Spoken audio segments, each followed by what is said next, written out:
to say that there were two guys on our trip that, came in with, handicaps that probably don't really reflect their game. And they would probably argue with me this morning, and I told them that I was going to call them out. Yeah.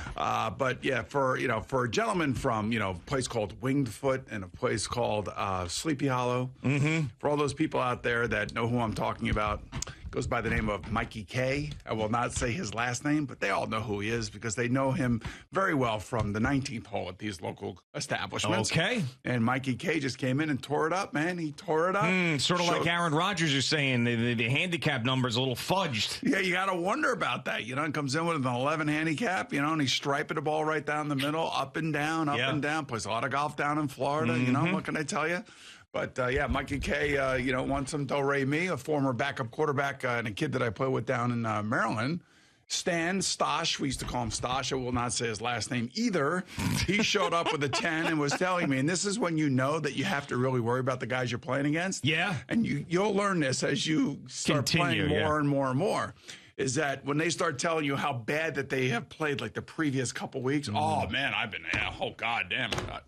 It's okay. I shot 100, man. And I broke 95 7 times and everything else. And next thing you know, he's striping the ball down the middle and dropping birdies on me. So, yeah, I had a lot of birdies dropped on me by my buddies. Tough. And they enjoyed it, I think. Yeah. So I told them that I was going to take it out on them this morning from time to time. So Mikey K, I guarantee you Mikey K is sleeping right now. I guarantee you Stosh is sleeping right now. I guarantee you they're all sleeping right now. I'm not because I'm here because I'm excited because this is the week that the NFL really starts percolating. Yep. And I know we're going to talk about the Knicks because last night that Knick game got me through a flight from hell from the Dior. But I will say that this now is when we should start getting answers as to where people are going to land, what the hell Aaron Rodgers is going to do, what the Jets are going to do for their quarterback situation, what are the Saints going to do, what are the Panthers going to do. There are a lot of different things that need to be, kind of like wrapped up here relatively quickly because March 15th, that's when the league year starts.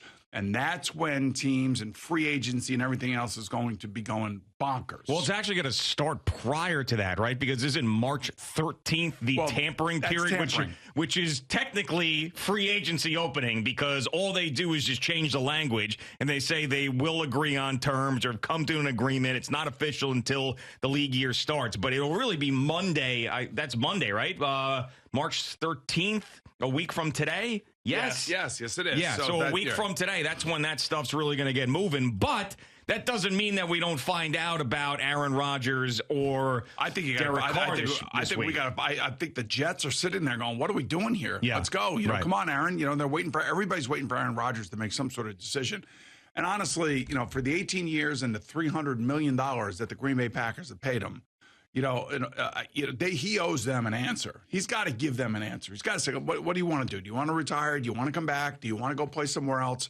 And like I told you 2 weeks ago, the compensation to acquire Aaron Rodgers is not going to be that difficult. It's not going to be that as much as everybody initially thought. I mean, because, you're getting a 39-year-old quarterback. You don't know how committed he's going to be after at least 1 year. I think next year, wherever he goes, if he does play, he's going to want to go out there and be that MVP type guy. He's not going to want to come in and disappoint people. And certainly if he comes here to New York and he's the Jet quarterback, that's the last thing that he wants to do. He wants to come here and lead the team to the playoffs, kind of like what Tom Brady did for the Tampa Bay Buccaneers. Now, the other thing, too, is that on March 15th of next week, that's the new league year. That's when that starts. And there's two things that really go on then. You could start signing contracts with free agents. But the other thing that teams could do is they can designate 2 of their contracts as post-June 1st cuts. So we'll know who teams are cutting and then retroactively attaching that June 2nd date to it. And that kind of spreads the money out and helps them navigate the salary cap. So silly. So a guy like Ezekiel Elliott for the Cowboys is going to be on that list. Mm-hmm. He's most likely going to get cut unless somehow he restructures his numbers down and takes less money to stay as a Dallas Cowboy, but that's probably unlikely. But there will be a whole bunch of guys that probably will hit that list as well.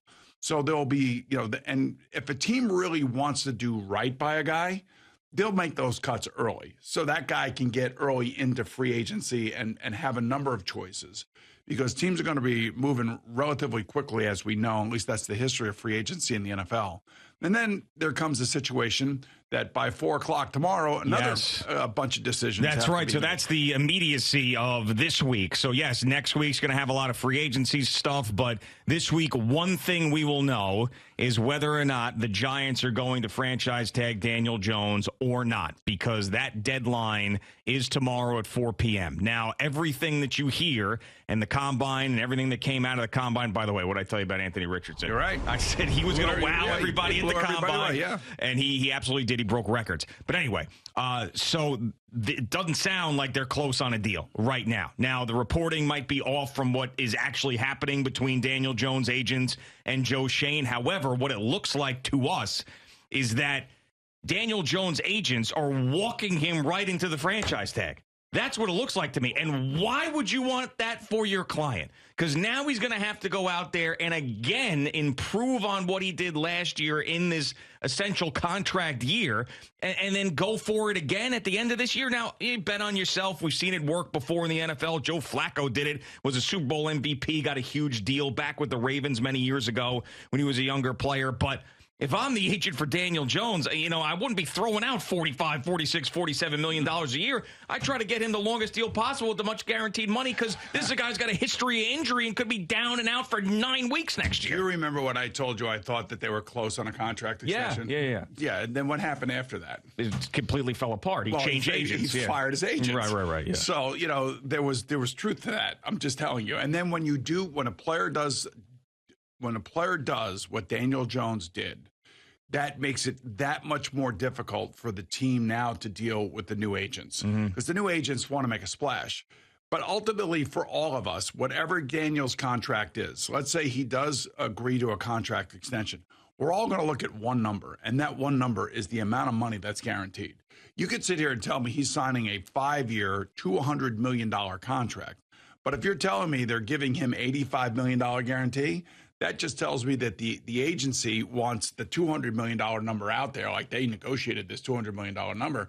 But Daniel Jones is still betting on himself over the next 2 years because after 2 years, the team can get out from underneath it. Sure. I think the Giants want to pay Daniel Jones a certain amount of money for what he did this year. I really do. I think that they want to try to keep it somewhere between $32 to $37 million a year, and they want to spread it out over 5 years.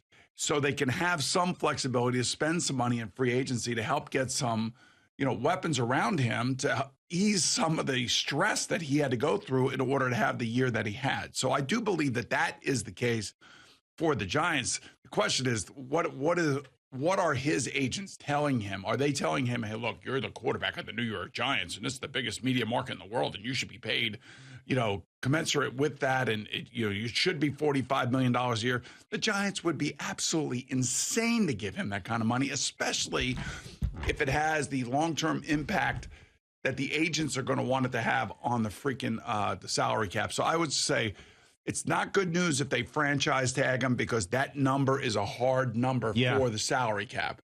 If they do give him a contract extension, then that number gets cut in half, essentially, by the way that the contract is written. What I think the agents are telling him and telling the Giants is that the salary cap number is going to go up. So if you pay him something like $35 million over the life of this contract per year, then that's going to look really, really cheap in a couple of years when the number goes way up and guys like Joe Burrow are getting $55 million. He's not Joe Burrow. I know he's not.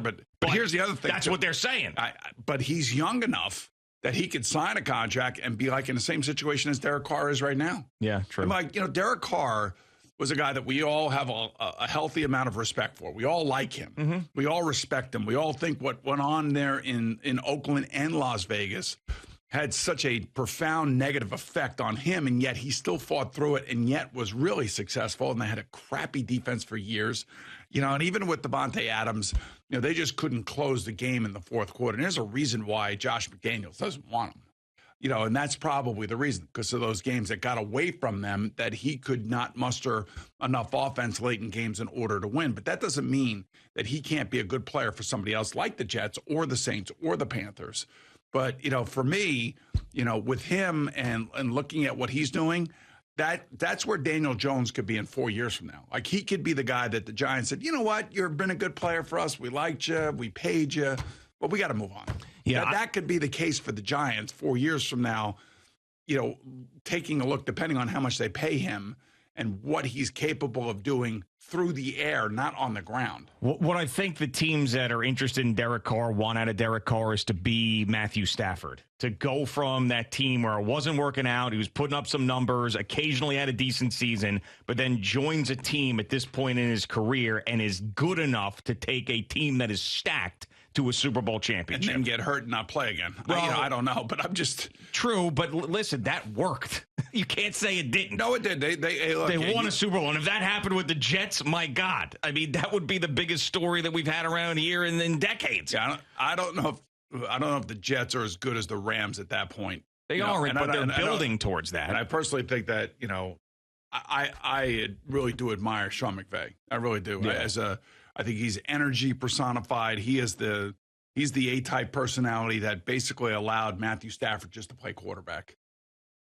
He was the guy. Yeah. So he was the face of that franchise. And then Matthew found the right guy and had a loaded offense. Had a loaded offensive line, wide receivers, everything, and a great defense, by the way. Yeah, I'm not saying it's completely comparable. It's not 100% apples to apples, but the teams that are interested in Carr, that's what they look at. That's the example that they look. Let's get him out of this organization where it wasn't working. We'll put him here. We'll surround him with a great team, and this guy can be good enough to bring us to a Super Bowl. The interesting person in this whole mix for the Jets and their quarterback situation is really Nathaniel Hackett, what he knows about Aaron Rodgers. They're supposedly really close. Yeah.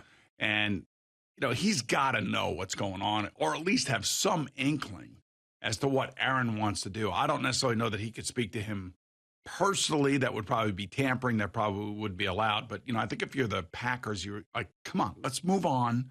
Let's figure out what we're doing with Jordan Love. And let's make a deal quickly. I think the moment that Aaron Rodgers says he wants out is the moment that this thing is going to move relatively quickly. And then Aaron Rodgers and his agent are going to have to figure out how to modify his contract. So wherever he goes to play next year, he doesn't dwarf the salary cap into playing with first and second year players. That's not what Aaron wants to do at the age of 39. It really can't be about that $59 million guarantee that he has this year. It has to be more in the range of 30 to 35 and try to win with a team that feels like it's ready to win with all they need is that ingredient, and that would be the Jets. So before you left for the Dominican Republic, you sat here next to me and you said you believed that Aaron Rodgers was going to be a Jet. I still feel that way. You still feel that way this morning? I still feel that way. Wow. Man.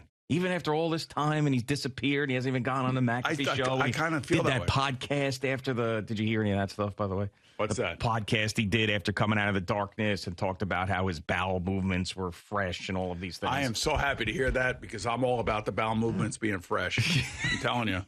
I know you know that. You know how I am. Yeah. When I travel, sometimes you get backed up when you travel. Al, does that ever happen to you? That happens, sure. That did not happen to me on this trip. Oh, wow. Great. Metamucil probably, 100%. Right? Boom. That has to be it. You don't have to take the Metamucil challenge. I'm just telling you to take it. Because it works. That's a challenge I think I could do. But so I appreciate. Yeah, I heard that, and I was just thinking, that's good for him. I'm happy for him. I'm happy for anybody who has, the positivity of a bowel movement. Yes, absolutely. And my man Joe G stopped us right in the middle of a golf round and had to go into the bathroom at the golf course. Wow. And this was not. This was out at one of the halfway houses. Yeah, the side bathroom. Yeah. Maybe go in there and take a tinkle or something like that. You can't be going in there and doing that. No, not in the middle of the He was in there for 12 minutes. I'm like, you're like the human rain delay out here. We got to get moving. Let's go. Yeah, too much Parmesan and sopressata on the charcuterie board for Joe G. It's unbelievable. Yeah. Oh, so funny. Really just hilarious. But yeah. And I got to say, that Knick game last night. And we will hear from Jerry in just a little bit. Right. He's going to have the details and we will talk about it because it was awesome. I want to talk about it because I have to say the flight from hell last night from coming back. Yeah. The amount of issues that I don't know if it's JetBlue. I don't know if it's ground crews. It's not I don't know just if JetBlue. It's everybody. I don't know if it's the Port Authority. I don't know if it's the passengers. I don't know what. I just sat in my seat for 3.5 hours, didn't move, and thank God that Knick game was on. And the guy, the flight attendant on the plane, just kept interrupting the freaking game. Oh yeah. Every time they give you those PA announcements, stops it. You got to listen to something. What the hell's going on? I'm like, all right, I know I'm coming to New York. Fine, just shut up and let me watch the game. Yeah. And there was a woman, very nice woman, sitting next to me, and she actually got into the game, I think. Oh, really? Yeah, because she was looking at my screen. She wasn't even paying attention to her screen. And I don't know if she was a Knick fan or not. But the fact of the matter is that for all of us on that freaking plane, having to be diverted to Terminal 4 at JFK after freaking 10 o'clock, getting on a freaking bus, it's freezing outside, and having to go through immigration. What are you doing? It doesn't make any sense. It's like, it was like our offense under Richie Kotite, for God's sake, last night. What happened to Air Cinderella? Oh, no, he stayed down there. Oh, okay. All right. Now I get it.